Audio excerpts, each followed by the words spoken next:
Baik, pada kesempatan pagi hari ini eh, kita persiapkan dulu. Ini berkaitan dengan ayam potong atau ayam pedaging kurang lebih selama 1 jam ke depan atau sampai jam 11 ya, atau teman-teman yang dari daerah lain menyesuaikan waktunya kurang lebih selama 1 jam ke depan. Kita akan diskusi, mungkin nanti kalau ada sesi tanya jawab, kami upayakan untuk menjawab pertanyaan yang disampaikan melalui room chatting. Kemudian akan kami jelaskan pula. Karena ini kesempatan yang terakhir untuk ayam potong, ayam broiler. Jika memang belum ada yang atau masih ada yang penasaran, yang ketinggalan informasi sebelumnya, nanti akan kami kirimkan filenya. Nah, jadi filenya ini, PowerPoint-nya nanti lengkap dari sesi awal 1, 2, dan 3.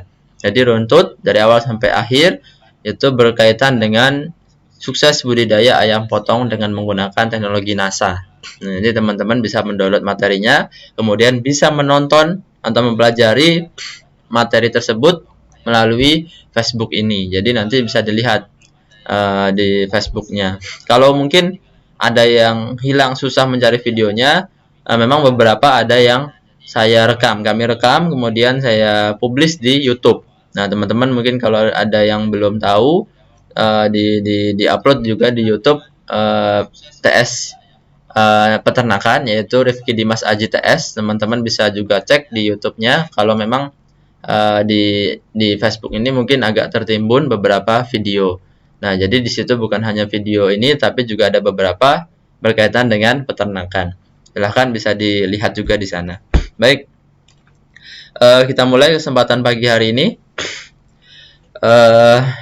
Di sini memang banyak sekali yang hadir dan berapa orang sudah mengikuti, bahkan dari berbagai wilayah tadi ya. Saya baru menyebutkan beberapa daerah. Yang daerah yang belum saya sebutkan jangan iri, jangan minder, karena memang banyak sekali daerah-daerah yang memang bisa menyaksikan video ini bebas di luar sana. Tadi ada Bone, kemudian ada Karawang, dan lain sebagainya, Karanganyar, hadir semua, alhamdulillah. Dan mudah-mudahan kawan-kawan tetap dilindungi, sehat semua dimanapun berada. Baik, bismillahirrahmanirrahim. Assalamualaikum warahmatullahi wabarakatuh. Semangat pagi, mitra NASA dimanapun berada. Syukur alhamdulillah pada kesempatan pagi hari ini kembali kami dan kawan-kawan semua mudah-mudahan masih diberikan berbagai macam nikmat. Salah satunya adalah nikmat kesehatan, sehingga pada kesempatan hari ini kita tetap bisa bertemu secara daring. Nah, jadi tidak secara langsung tapi secara virtual, secara online.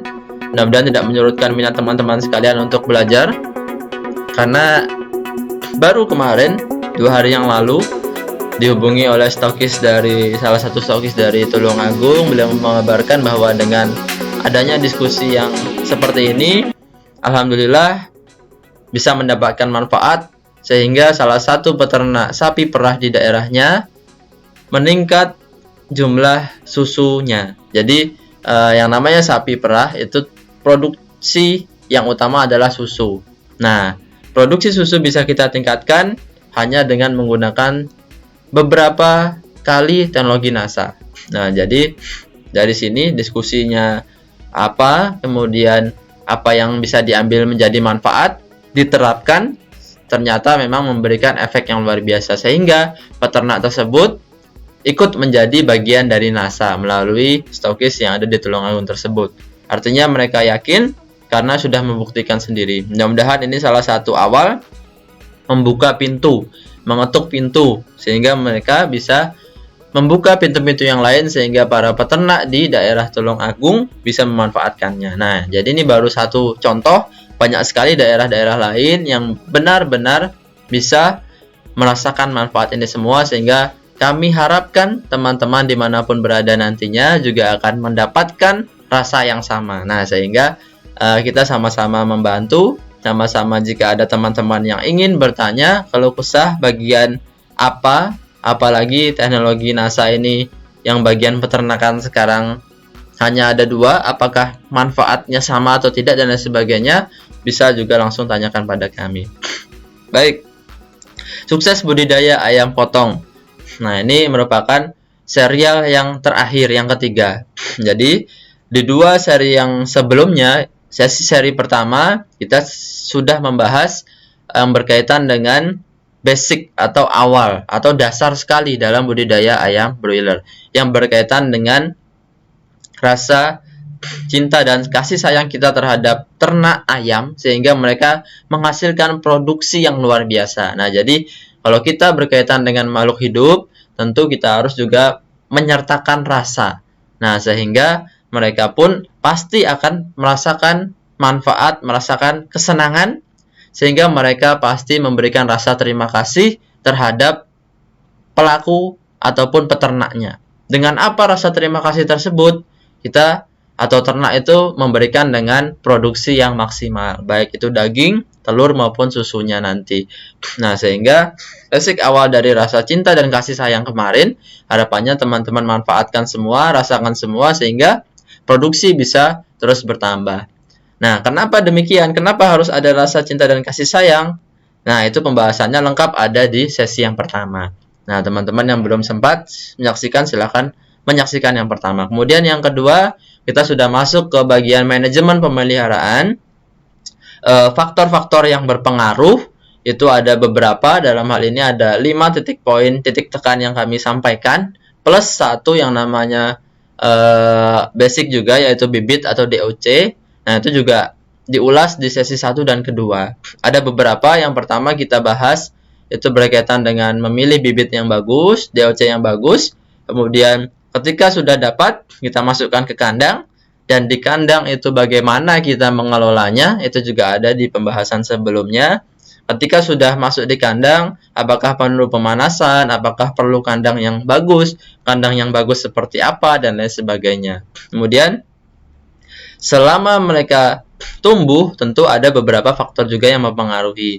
Nah, kita juga bahas kemarin yang berkaitan dengan pakan. Nah, tentu juga perlu yang namanya pakan. Pakan sangat penting dalam usaha peternakan. Bahkan pengaruhnya sampai dengan 70%. Nah, sehingga teman-teman kemarin yang belum sempat menyaksikan itu ada di seri yang kedua. Berkaitan dengan pakan. Kemudian upaya pengendalian penyakit dan kebersihan.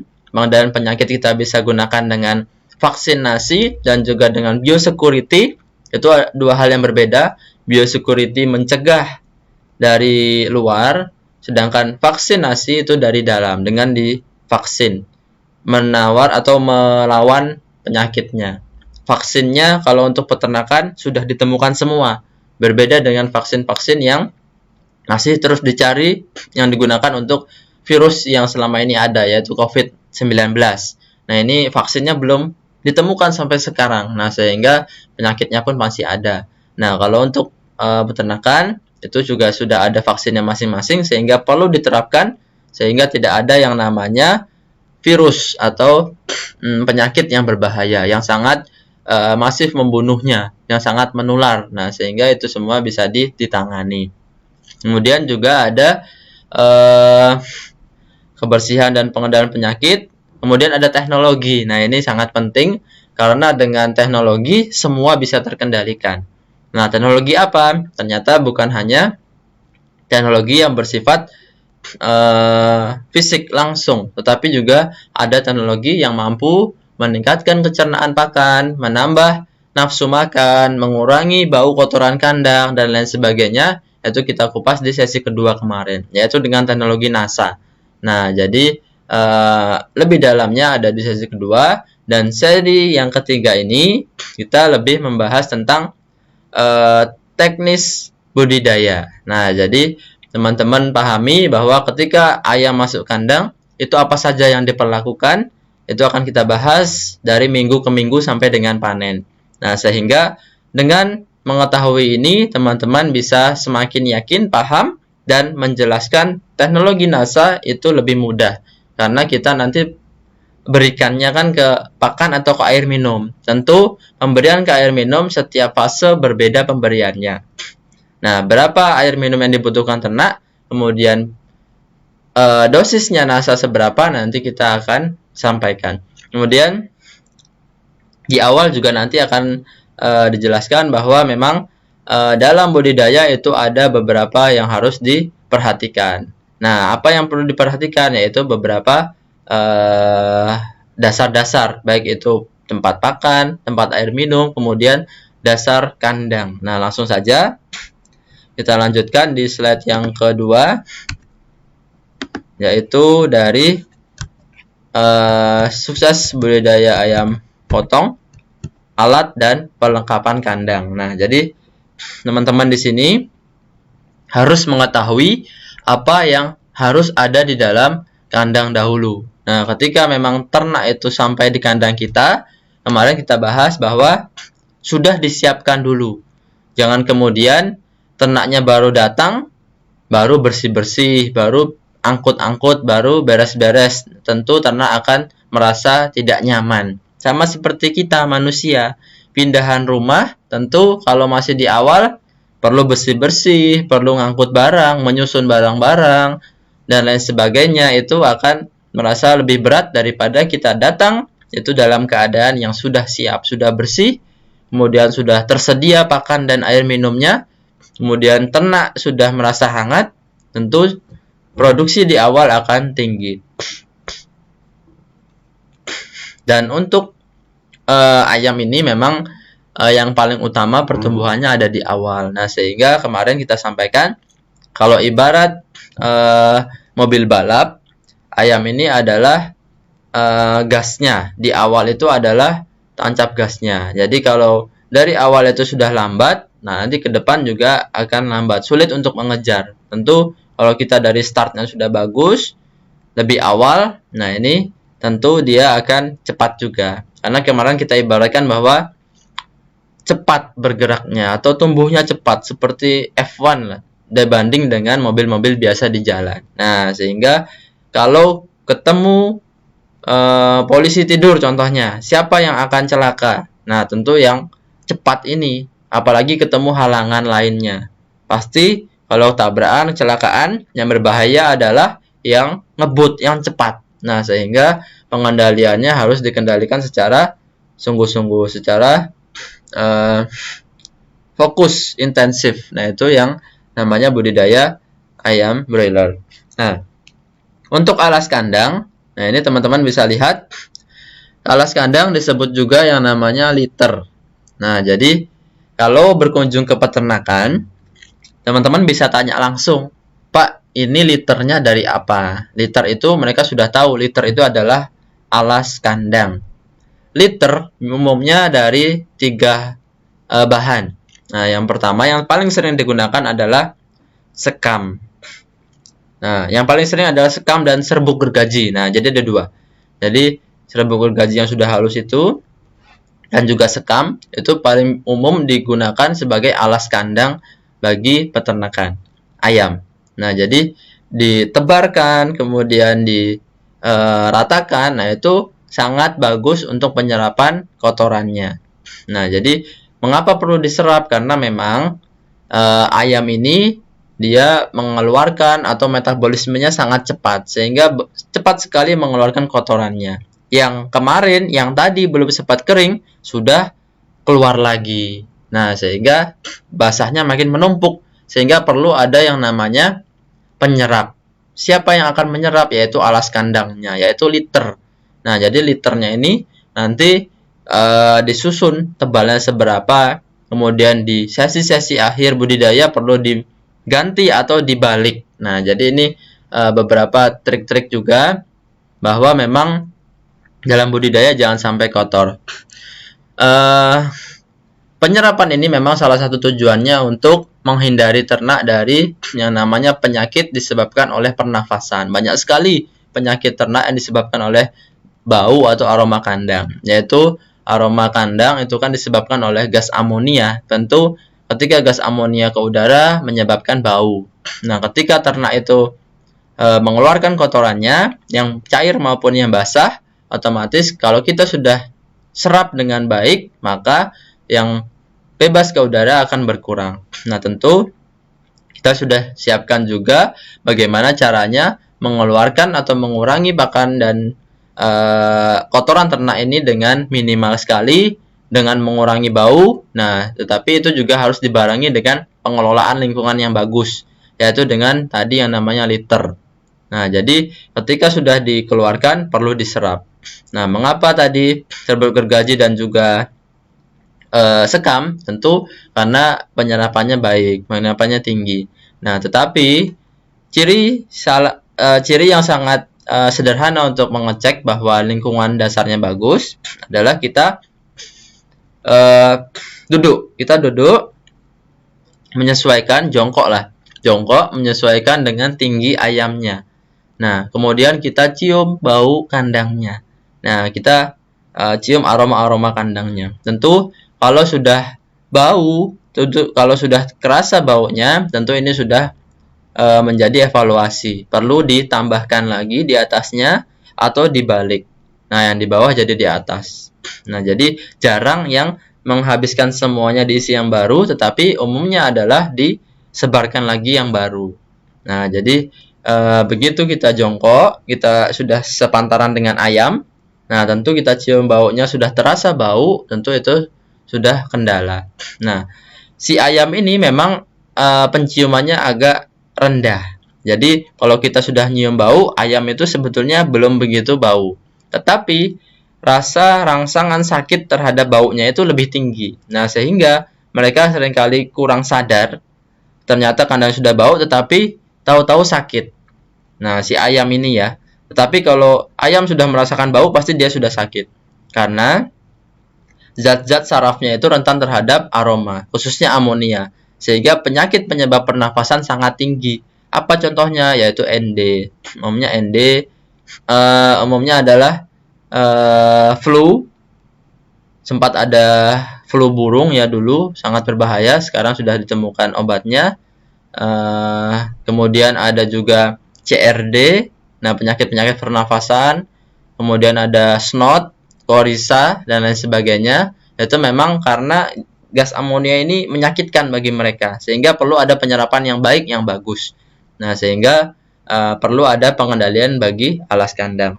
Nah, jadi teman-teman silahkan besok dipantau kalau ke peternak, melihat kondisi kandangnya, jongkok duduk di bawah. Kalau sudah kerasa bau, mungkin disarankan untuk ditambahkan atau dibalik.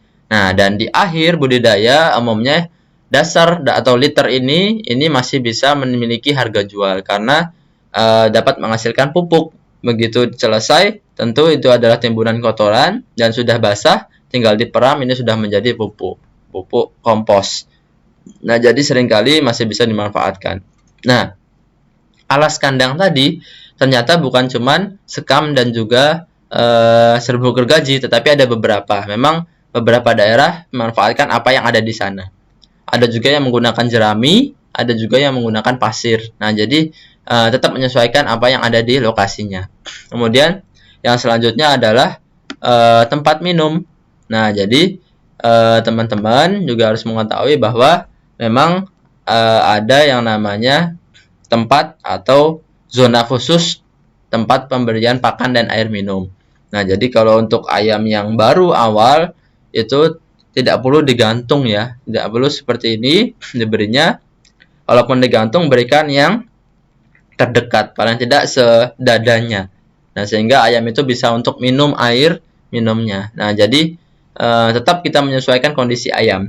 Nanti bertahap kita akan naikkan tempat minum maupun pakannya. Nah, jadi ada feeder, tempat pakan, ada juga drinker. Nah, ini ada juga tempat air minum. Ini yang manual semua. Kalau kemarin kita sempat bahas close house, tentu itu sudah menggunakan otomatis semuanya. Tidak ada yang manual. Jadi menggunakan mesin. Hanya mesin, di atasnya ada selangnya, ada alirannya. Nah, ini tentu akan mudah sekali merasakan.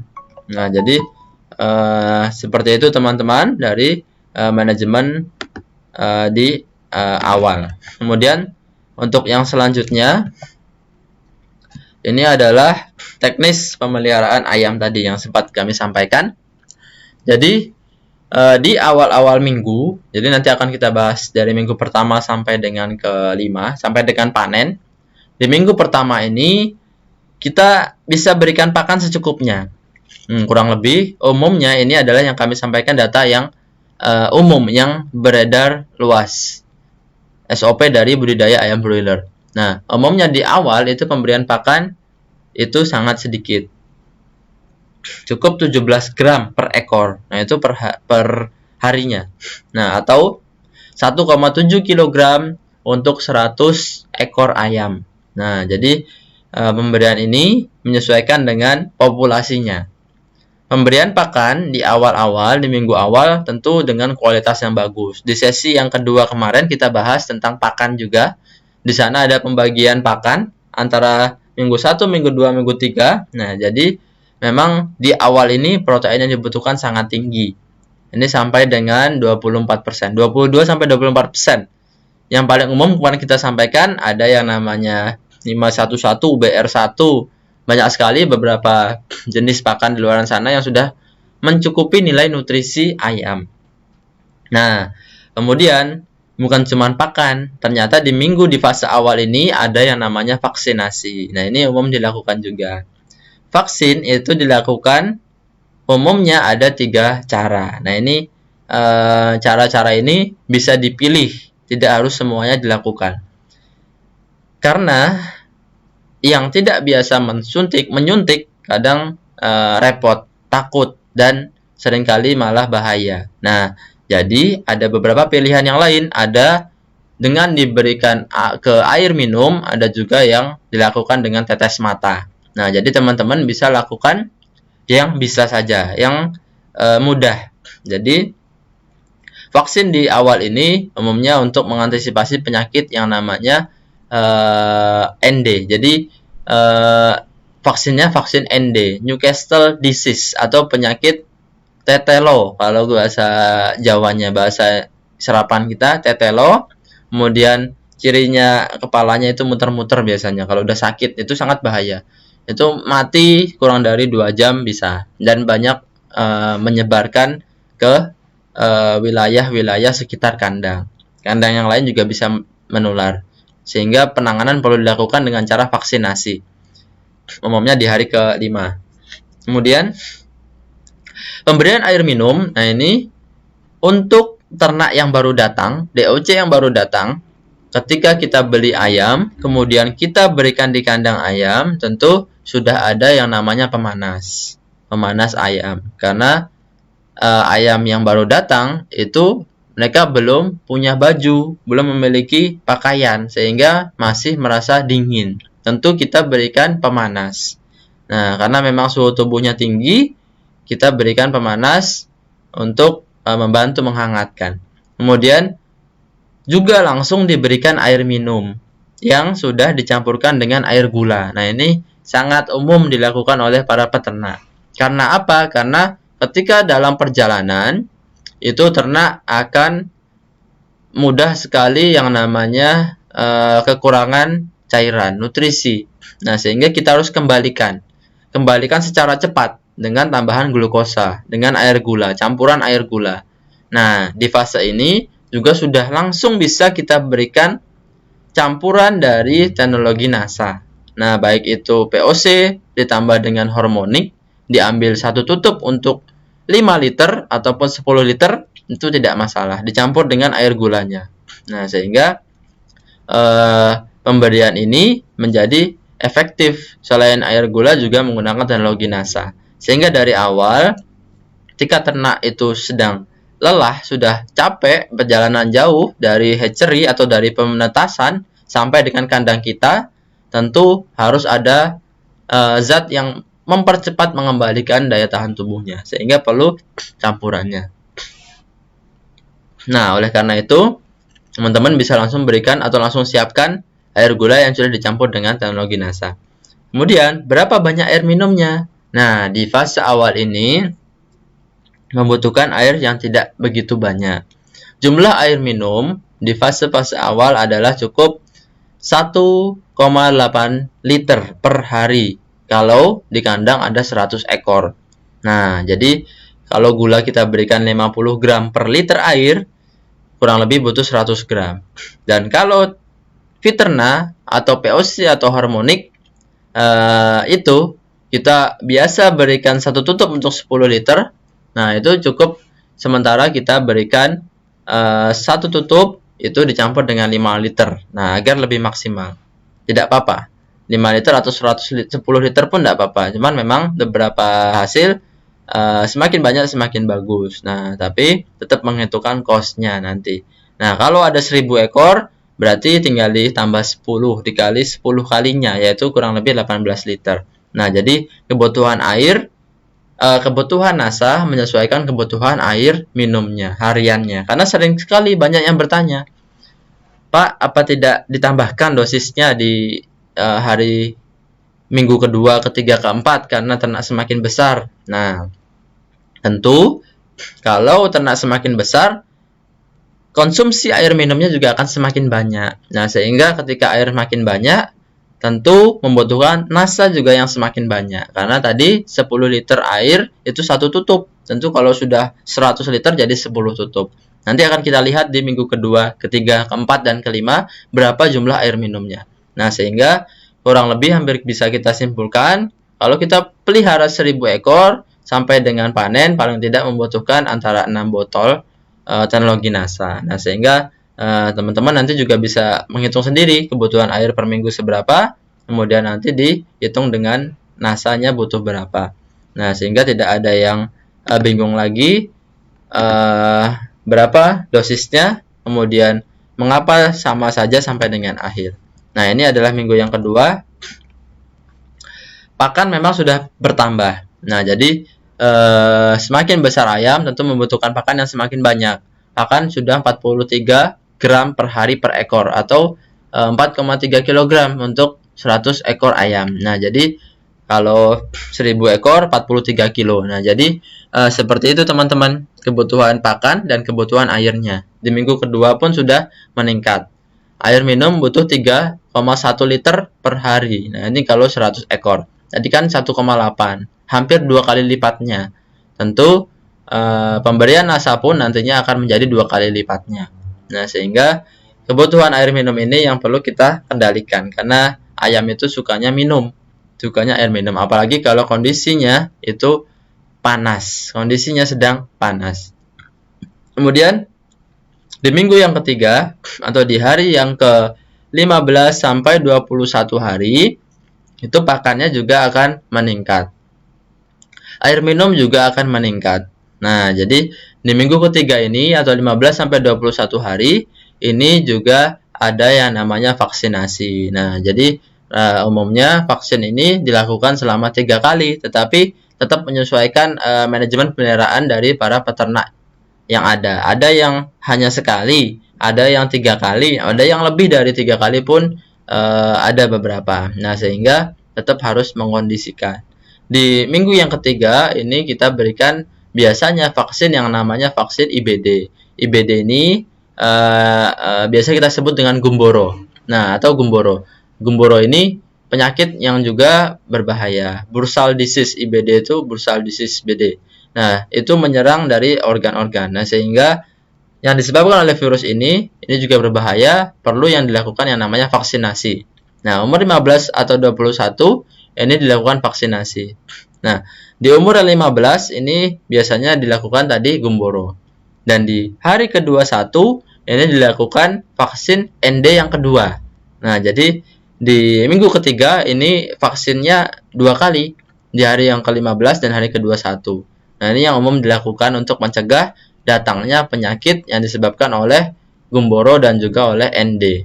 Nah, jadi di minggu ketiga selain pakannya pun meningkat dan air minumnya meningkat, juga ada manajemen yang namanya vaksinasi. Kemudian di minggu selanjutnya, minggu keempat, ini hari yang ke-22 sampai 28. Nah, jadi di minggu ini perlu yang namanya sampling bobot badan. Nah, sampling ini memang bertujuan untuk melihat bagaimana perkembangan dari ayam kita. Apakah normal, apakah tidak. Kemudian kalau tidak normal, kita cari tahu apa yang menyebabkan tidak normal. Nah, tentu umumnya ini rata-rata ayam yang beredar di luaran sana itu berat badan minimal 1,25 kg. Nah, ini teman-teman bisa lebih tinggi tentu kalau sudah menggunakan teknologi NASA. Umur ayam rentan terhadap penyakit itu umur segini. Nah, jadi ketika kotoran banyak sudah dikeluarkan, kemudian kandang sudah lama, sudah selama 3 minggu itu tidak diapa-apakan, tidak ada desinfektan, tidak ada pembersihan dan lain sebagainya, timbunan kotoran semakin banyak, otomatis rentan terhadap penyakit karena penyebabnya juga semakin banyak. Jadi di umur segini kita harus hati-hati, tetap memberikan penanganan intensif terhadap budidaya ayam kita. Di minggu keempat ini pakan pun meningkat. Nah, ini 9 kilo untuk 100 ekor ayam. Nah, jadi kalau ada 1091 kilo. Nah, ini sangat banyak sekali, luar biasa, sehingga seringkali atau kita sebut pakan ini memang biaya tertinggi dalam budidaya. Nah, sehingga teman-teman seharusnya sudah bisa menghemat pakan. Menghemat pakan dengan cara mempercepat panennya, tetapi buat badannya tetap sama, atau nanti di akhir pakannya masih ada sisa. Nah, jadi kita bisa lakukan penghematan pakan juga dengan teknologi NASA. Air minum juga meningkat 7,7 liter per 100 ekor. Nah, jadi di fase ini kita tahu bahwa kebutuhan air minum 7 liter. 7 liter ini kalau kita berikan teknologi NASA itu kan sangat cukup kalau satu tutup untuk 10 liter air. Nah, jadi ini bisa menjadikan dasar kita untuk menjelaskan bahwa kebutuhan air minumnya itu adalah cukup seperti itu. Nah, ini minggu yang terakhir. Minggu yang kelima ini dilakukan sampling. Nah, ini seperti di gambar bahwa memang sudah sampai bobot-bobot yang konsumsi. Teman-teman tahu bahwa ayam itu sangat beragam konsumsinya, pasarnya. Ada yang targetnya adalah warung padang. Otomatis kita panen ayam yang lebih kecil, yang itu usia-usia di bawah 2 kg per ekornya. Di usia-usia ini 29-30 hari, usia-usia yang kecil. Nah, sehingga lebih awal untuk dipanen. Nah, ada juga yang lebih dari 32 hari yang menghendaki bobot lebih dari 2 ekor di restoran, kemudian di hotel-hotel. Nah, jadi memang menyesuaikan pasarnya. Nah, sehingga pengawasan ini atau penimbangan ini juga penting untuk mengira-ngira hasil kita. Nah, jadi di fase kelima ini ternyata di lantai kandang itu juga perlu diawasi karena kotoran tadi semakin banyak juga dan mulai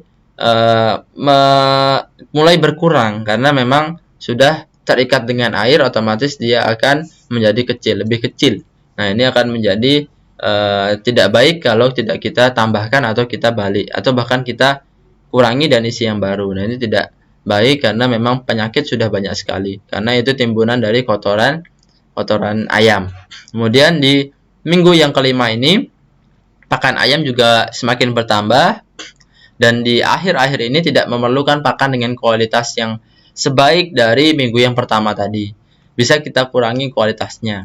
Nah, sehingga cukup dengan 20%, 19% kadar proteinnya sudah cukup. Itu pakannya lebih murah harganya. Nah, dan air minumnya itu masih sama seperti tadi, kurang lebih 7,7 liter per hari per ekor. Tetapi, alangkah baiknya untuk air minum ini kita siapkan secara ad libitum.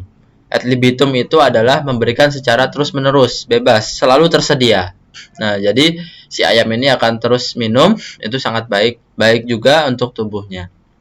Nah, jadi di minggu kelima ini dilakukan sampling ayam, pertumbuhan yang baik, berat badannya 1,8 sampai 2 kg. Nah, ini dengan NASA sangat bisa lebih dari 2 kg. Banyak sekali yang sudah menjelaskan, menginfokan bahwa ada yang 28 hari, ada yang 32 hari, ternyata sudah sampai 2 kg. Ini luar biasa sekali. Kurang dari 35 hari. Bahkan 35 hari yang biasanya 2 kilo menjadi 32 hari. Nah, jadi dengan percepatan ini kita akan menghemat yang namanya pakan, menghemat juga yang namanya siklus produksi, bisa menjadi lebih cepat, kemudian bisa istirahat kandang lagi, kemudian diisi lagi, jadi setahun bisa maju, kemudian juga kita bisa meningkatkan nilai produksi ayamnya lebih sehat dan kematiannya jauh lebih menurun, lebih berkurang. Nah, kemudian teman-teman harus tahu juga bahwa ini yang kita terus proseskan yaitu Fiterna. Mudah-mudahan dalam waktu dekat ini keluar, tetapi memang kami juga belum tahu karena yang mengurus semuanya adalah dari dinas atau Kementerian Pertanian, sehingga kami menunggu hasil yang sudah keluar dari kementerian. Nah, informasinya memang progresnya semakin baik sampai dengan fase yang terakhir ini. Mudah-mudahan dalam waktu dekat akan kembali kami edarkan. Untuk Fiterna maupun POC NASA, nah ini fungsinya adalah seperti ini, mekanismenya sama, adalah suplemen nutrisi ternak organik yang tersusun atas nutrisi murni. Nah, jadi bukan mikroorganisme, kemudian bukan bahan mentah, tetapi ini adalah nutrisi murni, nutrisi yang sudah jadi dan siap pakai. Nah, jadi langsung siap dimanfaatkan oleh ayam, oleh ternak. Langsung masuk ke air minum dan mengikuti saluran pencernaan sampai dengan ujungnya. Ujungnya siapa? Ujungnya ini yang bagian serap menyerap, yaitu di bagian usus halusnya. Nah, jadi bagian ini akan membawa pakan yang juga maksimal, sehingga dengan adanya teknologi NASA membantu penyerapan. Nah, sehingga pakan yang masuk tadi akan diserap secara maksimal. Ketika akan diserap maksimal, otomatis kita akan menghemat pakan.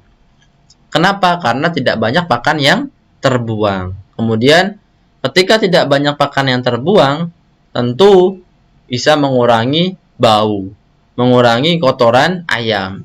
Kotoran ayam terkurangi, otomatis kita bisa melakukan pencegahan penyakit yang ekstra, yang sangat baik, yang viral, karena memang menyakitkan tadi yang paling banyak dari pernapasan si ayam. Nah, ternyata kita bisa cegah dari awalnya. Jadi dari pakan yang masuk sampai dengan akhir pengeluaran itu kita bisa cegah adanya dari penyakit. Kemudian dari sistem kerjanya, kalau kita lihat manfaatnya memang secara umum manfaatnya adalah 3K atau K3. Kita juga sempat sampaikan di pertemuan sebelumnya. Dari segi kuantitas, kualitas, dan kesehatan. Nah, jadi teman-teman perlu tahu di bagian ayam pedaging itu kuantitasnya umumnya adalah di bagian pertumbuhan yang lebih cepat. Kemudian di waktu panen yang lebih singkat dan FCR-nya rendah. Nah, jadi kalau yang belum tahu apa itu FCR, FCR adalah kepanjangan atau kependekan dari Feed Conversion Ratio. Nah, jadi konversi pakan dalam ayam. Ketika FCR-nya rendah, artinya banyak yang diserap oleh ayam. Tetapi kalau FCR-nya tinggi, banyak yang dibuang oleh ayam. FCR ini adalah hasil dari perbandingan pakan yang masuk dibanding dengan bobot badan yang jadi. Nah, jadi kalau ada total 1,5 kilogram pakan yang diberikan ke ayam, dan dari 1,5 tadi mampu menambah berat badan 1 kilogram, berarti 1,5 dibagi dengan 1 sama dengan 1,5. Nah, berarti FCR-nya sama dengan 1,5. Nah, jadi kalau si peternak bilang, Pak, FCR-nya berapa? FCR-nya 1,5. Oh, berarti jadi dari 1,5 kg bisa menjadi daging 1 kg. Bisa jadi bobot ternak 1 kg. Nah, jadi kita perlu kurangi, efisienkan yang namanya FCR tadi. Dari 1,5 kita harus tekan menjadi 1,3 atau 1,2. Nah, sehingga dari 1,2 kg pakan yang masuk dalam tubuh ternak bisa menjadi 1 kg daging. Nah, jadi kita bisa hemat kurang lebih, kalau tadi 1,5 sekarang 1,2, berarti kita bisa hemat 300 gram. Nah, 300 gram kalau ada 10 ekor, yaitu jadi 3 kilo. Kalau ada 130 kilo. Kalau ada 1000, 100 ribu, 1 juta, silahkan dikali sendiri.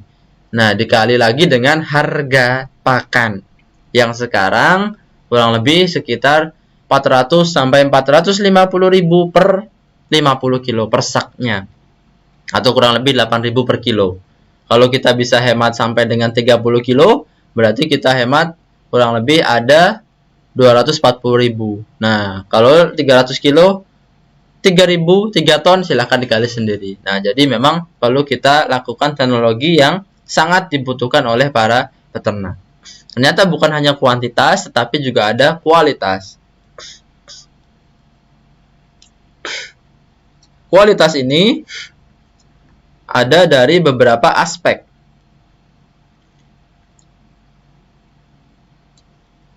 Dari beberapa aspek, yaitu dari kandungan nutrisi dagingnya. Nah, jadi teman-teman sekalian perlu tahu, ketika ada yang namanya nutrisi masuk, tentu akan menjadikan daging atau menjadikan apa yang dihasilkan oleh ternak juga akan meningkatkan nilai nutrisinya. Nah, jadi kalau disebutan peternakan dengan pangan dengan pakan itu ada perbedaan. Nah, jadi kalau kita bilang nutrisi, itu adalah nutrisi dari tujuannya adalah untuk ternak. Jadi nutrisi dari pakannya, proteinnya sekian, lemaknya sekian, dan lain sebagainya. Tapi kalau sudah jadi makanan, nutrisi ini akan dirubah menjadi gizi. Nah, jadi kualitas makanan yang bagus, yaitu gizinya tinggi.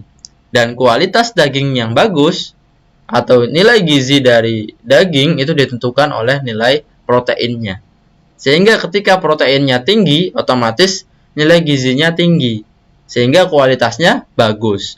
Nah, sehingga dengan penggunaan teknologi NASA, mudah-mudahan kita masih ada kesempatan waktu, dan apabila veteran nanti sudah keluar, nanti akan kita kupas. Kita akan bahas juga mungkin di grup ini juga. Kita bedah apa kemudian isi kandungannya, kemudian manfaat detailnya, kemudian nanti bagaimana cara budidaya dan kelebihan kekurangan. Tentunya banyak sekali kelebihannya.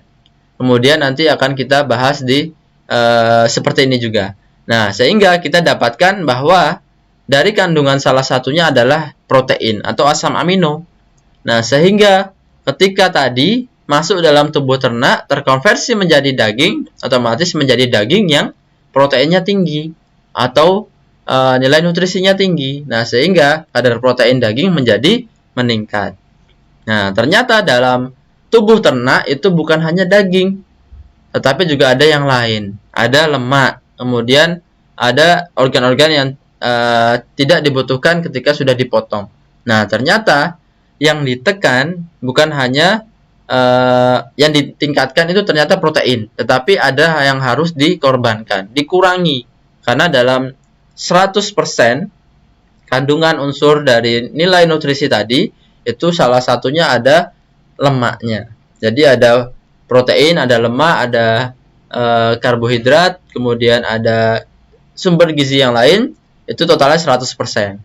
Nah, sehingga apabila ada satu yang meningkat, ada satu yang menurun. Karena kalau 100%, kalau 50-50, satu jadi 55, otomatis satu jadi 45. Nah, dalam hal ini yang ditekan siapa? Ternyata lemaknya. Ketika protein tinggi, lemak akan ditekan, menurun. Nah, tentu lemak ini dari sumber kolesterol. Sehingga daging-daging yang sudah menggunakan teknologi NASA, kadar kolesterolnya menjadi menurun. Nah, jadi seperti itu teman-teman. Dan ciri lagi adalah ketika proteinnya bagus, itu dia menjadi lebih padat dan warnanya nanti lebih merah, lebih enak kalau kita coba rasakan. Nah, kemudian bukan hanya dari segi kuantitas dan kualitas, dan juga ada yang namanya kesehatan. Kesehatan bagi siapa? Bagi ternak itu sendiri, juga bagi lingkungannya. Ternak tumbuh dengan sehat, aman, normal, nyaman, karena memang salah satu kandungannya adalah protein. Dan juga ada vitamin. Nah, jadi vitamin ini kalau dari teman-teman peternak sudah ada menggunakan vitamin yang lain, bisa digantikan dengan vitamin dari NASA. Tetapi kalau vaksin itu tetap diberikan. Nah, jangan dihentikan karena itu pencegahan dari penyakit. Nah, jadi berbeda. Dan di kesehatan ini, fungsi dari kesehatannya dengan adanya vitamin akan menjaga dari penyakit yang datang. Nah, jadi teman-teman sekalian, jangan kemudian nunggu penyakit datang baru kita berikan, tetapi alangkah baiknya kita berikan dulu sebelum penyakit itu pada datang. Nah, jadi ketika penyakit datang, kita sudah kuat untuk paling tidak bertahan. Nah, efeknya apa? Efeknya tidak terserang penyakit dan ternak akan tumbuh secara sehat. Nah, di poin ini juga bagi lingkungan kesehatan akan terjaga. Bau kotoran juga akan berkurang. Nah, jadi kalau ada para peternak yang bilang dengan menggunakan teknologi NASA kandangnya sudah tidak berbau, nah itu ternyata alasannya adalah seperti tadi, bahwa sudah banyak yang diserap oleh tubuh dan yang dikeluarkan hanya betul-betul sisa-sisa yang tidak bisa dimanfaatkan oleh tubuh. Sehingga itu yang membuat aroma kandang, kotorannya itu sudah bagus, sudah baik. Nah, teman-teman, selain dari tadi yang per minggunya, ini adalah dosis juga yang umum. Yang umum yang kita ketahui bahwa pemberian dari awal sampai dengan panen itu sama, yaitu 1 tutup dicampurkan ke 10 liter air minum, atau 1 cc, 1 mili untuk pelarutan ke 1 liter air minum. Nah, ini kalau 1 mili 1 cc sangat sedikit, sangat susah kalau peternak menghitungnya. Otomatis kita bisa langsung campurkan ke 10 liter air minum, tetapi tetap berikan 1 tutup atau 10 mili. 1 tutup itu kurang lebih 10 mili, 10 sampai 12. Nah, jadi pemberian ini akan sangat bagus bagi hewan ternak. Kemudian beberapa yang sudah menggunakan memang banyak sekali, hasilnya yang bagus, bukan cuma di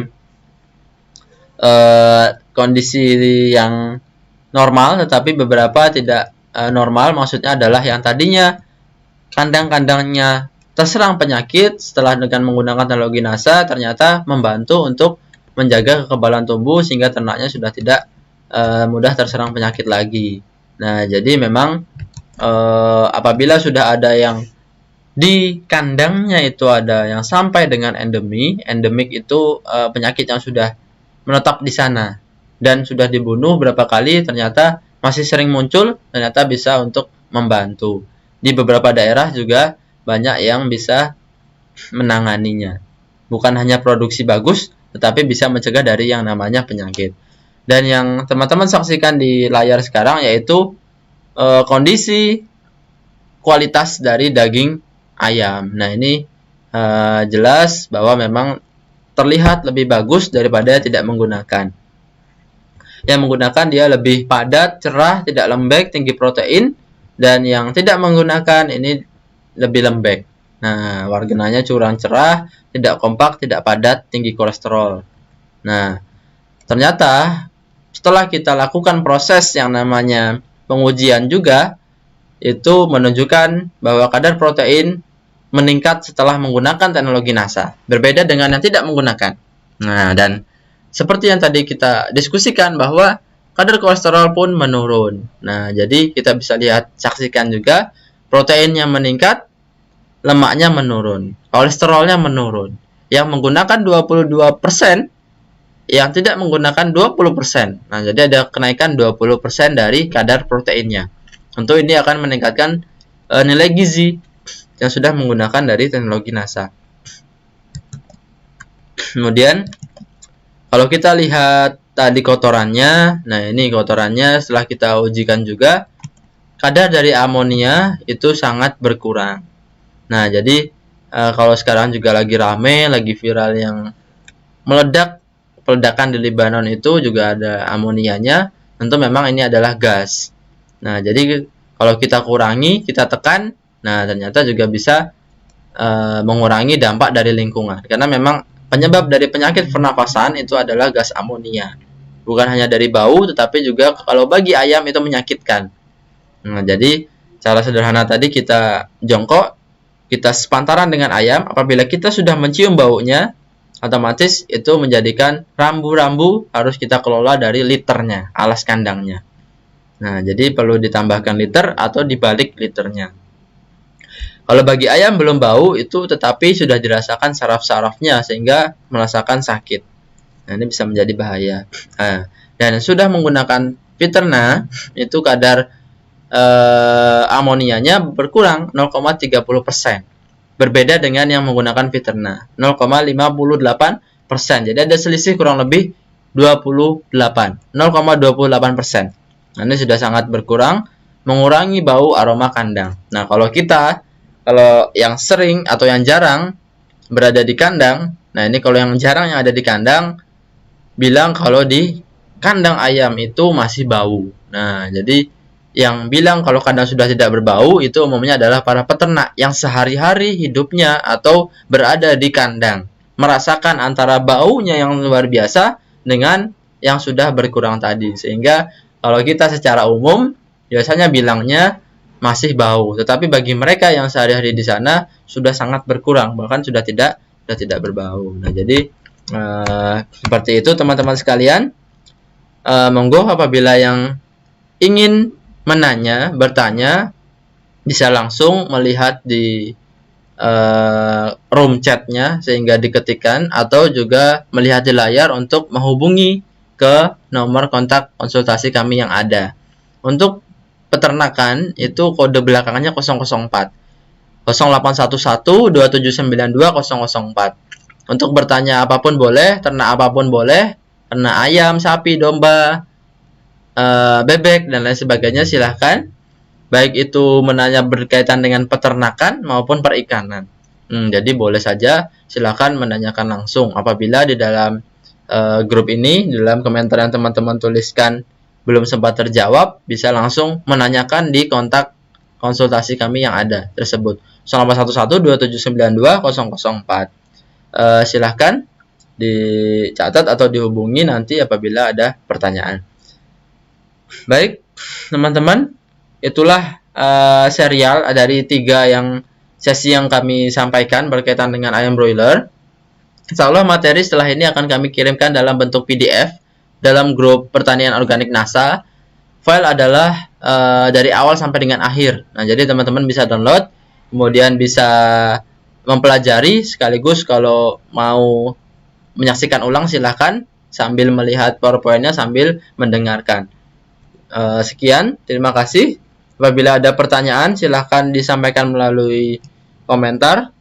Insya Allah kita akan tunggu beberapa menit lagi sampai dengan jam 11 atau jam 11 lewat sedikit. Silahkan apabila ingin ditanyakan berkaitan dengan ternak ayam, ternak apapun, baik yang menghasilkan daging, telur maupun susu. Nah, karena memang hasil utama dari peternakan itu adalah daging, susu, dan telur. Nah, jadi ada yang namanya ayam pedaging, ada yang namanya sapi pedaging, sapi potong, ada yang namanya ayam potong, ada yang namanya kambing domba. Nah, kambing domba umumnya untuk dipotong, karena yang untuk diperah sedikit di Indonesia, hanya sedikit, tapi kalau di luar negeri banyak. Kambing PE itu umumnya diambil susunya, kambing etawa yang betina, tetapi memang di Indonesia masih banyak juga yang untuk dikembangkan menghasilkan daging dipotong. Baik, seperti itu yang kami sampaikan. Insya Allah di pekan depan juga akan hadir lagi dengan materi yang berbeda, dengan komoditas berbeda. Terima kasih teman-teman sekalian. Cukup sekian yang dapat kami sampaikan pada kesempatan pagi hari ini. Terima kasih. Oh, ini masih ada pertanyaan satu, mungkin saya jawab dulu. Untuk pertanyaan gula ya, di awal tadi memang sempat kita harus pulihkan ayam agar cepat kembali pulih dari perjalanan jauh. Mengapa demikian? Karena umumnya dari hatchery itu beberapa hari sebelumnya. Jadi kalau kita pesan untuk hari ini, itu kemarin atau lusa itu ternaknya sudah menetas. Nah, melalui perjalanan darat, dinaikin ke truk sampai dengan agen daerah, kemudian dari agen daerah ke kandang, itu paling tidak memakan waktu 2-3 hari. Padahal kalau kita berikan pakan itu paling tidak 6 sampai 1 hari, 6 jam sampai 1 hari itu sudah harusnya kita berikan pakan. Tetapi kalaupun tidak diberikan pakan itu tidak apa-apa. Karena apa? Karena si ayam itu masih punya cadangan makanan dari telur kuning telur yang ada di telurnya yang sebelum menetas. Jadi cadangan itu masih bisa bertahan sampai dengan 3 hari. Tetapi kalau dia sudah habis, itu sangat berbahaya karena bisa menyebabkan genetiknya menurun kualitasnya. Tentu ketika sudah sampai harus kita genjot lagi, kembalikan seperti ayam baru menetas. Nah, dengan cara apa? Salah satunya adalah dengan diberikan air gula. Nah, kalau air gula diganti dengan tetes atau molasses itu bagaimana? Nah, tentu di lapangan hal tersebut jarang digunakan untuk digunakan peternak untuk mengganti gulanya. Karena apa? Karena yang kandungan glukosanya yang utama itu ada dari gula. Nah, bukan dari molasses. Kalau kita lihat pembentukan gula, itu yang utama adalah tebu diambil, diperas, kemudian dijadikan gula. Dan limbahnya adalah molasses atau tetes yang warnanya hitam itu.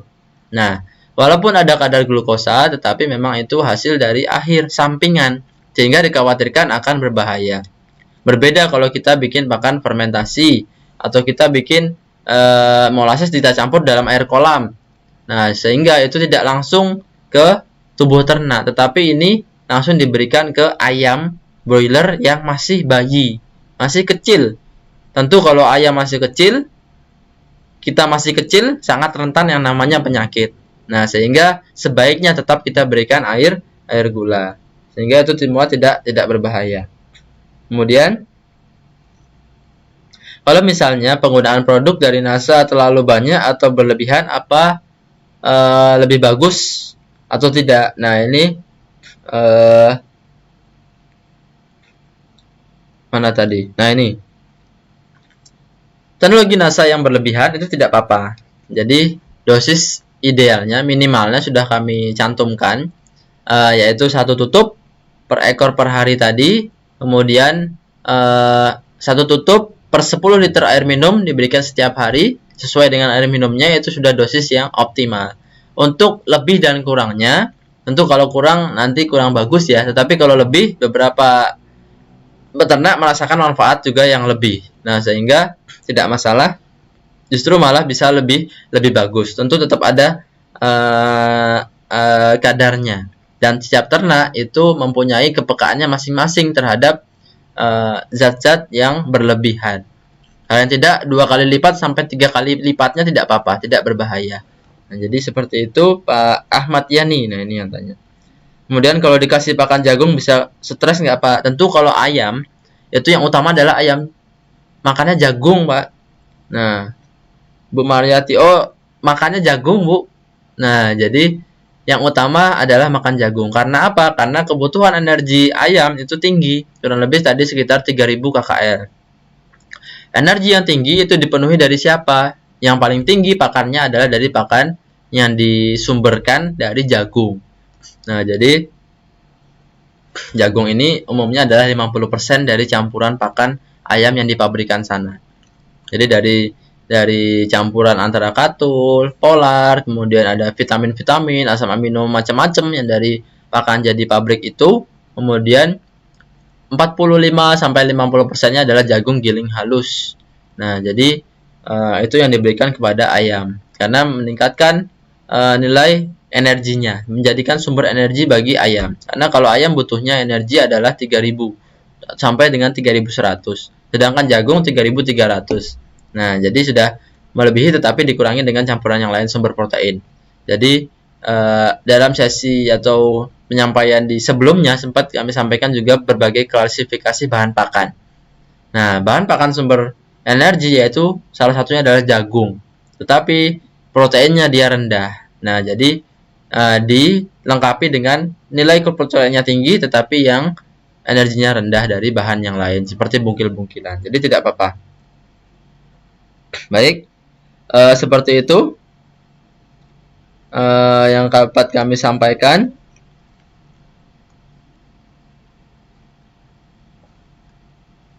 Apabila masih ada yang ingin ditanyakan, silakan menghubungi kontak kami yang ada. Silakan kalau ada yang mau beternak juga boleh. Pembelian jagung mulai umur berapa? Kalau ayam potong yang saya jual kalau dikasih pakan jagung, kenapa malah susut bobotnya? Nah, ini lain daripada yang lain ini berarti. Ini ayam ayam potong yang seharusnya diberikan jagung yang terbaik. Nah, karena memang kualitas jagung pun beragam. Dan ada titik kritisnya. Titik kritisnya apa? Yang namanya jamur aflatoksin. Nah, ini yang berbahaya. Nah, sehingga kalau kita membuat pakan atau di video sebelumnya di sesi yang kedua, itu pembuatan pakan kalau memang tidak tahu sumber aslinya, itu mending tidak usah kita membuat pakan. Nah, karena apa? Karena yang namanya bahan yang ada di poultry, ya ini saya sampaikan permohonan maaf karena memang yang ditemukan di lapangan kalau kita lihat bahwa ada katul, ada dedak, itu kalau kita lihat keasliannya ya kalau memang kita tidak tahu sumbernya, mohon maaf itu sering dipalsukan. Bukan hanya itu, kadang juga tepung ikan pun ada yang dipalsukan, sehingga kadar proteinnya sangat rendah. Begitupun jagung, ada yang masih basah, kurang kering, dijual yang sudah berjamur. Nah, jadi kalau yang kualitasnya bagus-bagus itu mereka kirim ke industri pakan ternak. Tetapi yang katul yang sudah bahan-bahan yang tidak baik itu dijual di poultry shop. Tetapi memang itu tidak seluruhnya. Tapi yang sering kami temukan, katul atau dedak itu bisa dipalsukan dengan apa? Dengan sekam yang digiling halus. Nah, jadi kalau ada katul yang kok harganya cuma 1.500, harganya kok sangat murah. Nah, ini hati-hati juga. Nah, tentu kita tahu kalau harganya kisaran 3.000, 4.000. Nah, itu sudah dapat yang bagus. Dan jagung itu memang sekarang kalau langsung ke peternak, kalau ke petani memang ya kisaran 4.000, 5.000 dapat. Kalau di tempat-tempat yang tertentu 7.000, ada yang 7,5 itu memang jagung giling halus. Nah, jadi udah dilakukan proses setelahnya. Nah, jadi memang tentu kita juga harus tahu yang namanya kualitas bahan pakan. Pemberian jagung umur dari DOC tidak apa-apa, yang penting dia bisa makan. Kalau jagung utuh tentu nggak bisa makan karena ayam itu masih kecil. Nah, tentu preteli dulu. Kalaupun masih awal DOC itu juga belum bisa makan kalau hanya makan 1 butir, tetapi perlu digiling dulu. Makanya ada jagung giling halus, jagung giling kasar. Nah, ini biasanya jagung giling halus dicampur dengan katul, dicampur juga dengan pur atau pakan pabrikan. Nah, jadi dalam kondisi ini sudah bisa melengkapi nutrisi dari ayamnya. Baik, kurang lebih seperti itu. Terima kasih atas partisipasi teman-teman sekalian. Semoga apa yang bisa kami sampaikan pada kesempatan pagi hari ini dapat bermanfaat bagi kawan-kawan sekalian. Silahkan apabila bermanfaat, videonya bisa dibagikan, kemudian di-share ke teman-teman yang mungkin pada kesempatan pagi hari ini belum bisa mengikuti agenda dalam pertemuan ini. Terima kasih. Billahi taufiq wal hidayah. Wassalamualaikum warahmatullahi wabarakatuh. Tetap sehat, tetap semangat, dan selalu semangat pagi.